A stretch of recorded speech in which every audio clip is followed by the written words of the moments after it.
Hello, this is doctor Navitha Rahul Gulve, early interventionist. ఈ మధ్య కాలంలో చాలా మంది పిల్లలు మనకు స్కూల్ నుంచి చాలా రకాలుగా కంప్లైంట్స్ వస్తున్నాయి. బిహేవియర్ ఇష్యూస్ అని, చదవట్లేదని, రాయట్లేదని, అసలు లెర్నింగ్ డిజబిలిటీ అని చేస్తూ ఉంటాం. అసలు లెర్నింగ్ డిజబిలిటీ అంటే ఏంటి? లెర్నింగ్ డిజబిలిటీ అంటే ఏంటంటే ఏదైతే ఇట్స్ లైక్ గ్లోబల్, అంటే బ్రాడ్ టర్మ్, ఒక అంబ్రిల్లా లాగా ఉంటుంది. దాంట్లో చాలా రకాలుగా ఉంటాయి.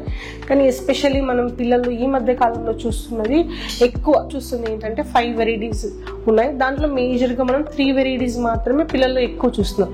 ఒకటి డిస్లెక్సియా, డిస్గ్రాఫియా, డిస్కాల్పియా అంటాం.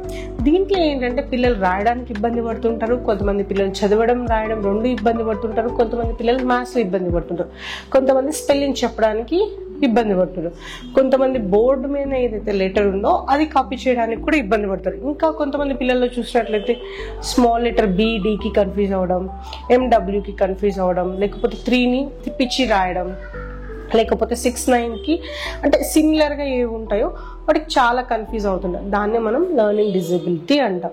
సో ఈ మధ్య కాలంలో ఏంటంటే పిల్లలు హైపర్గా ఉండడం వల్ల బోర్డు మీద కాపీ చేయట్లేదని, స్కూల్లో హోంవర్క్ చేయట్లేదని, ఇంటికి వచ్చినాక హోంవర్క్ చేయట్లేదని, సో ఇలా అన్నీ మనం చూస్తూ ఉన్నాం. లెర్నింగ్ డిజబిలిటీని ఏ విధంగా ట్రీట్ చేయాలంటే, మీరు అశోక చైల్డ్ డెవలప్మెంట్ సెంటర్కి వచ్చినట్లయితే లెర్నింగ్ డిజబిలిటీ నిజంగా ఉందా లేదా, కిడ్కి ఎందుకు అర్థం అవ్వట్లేదు, సో మనం అది విజువల్ ఇష్యూనా లేకపోతే రియలీ లెర్నింగ్ డిజబిలిటీనా అని మనం అసెస్ చేయడం జరుగుతుంది.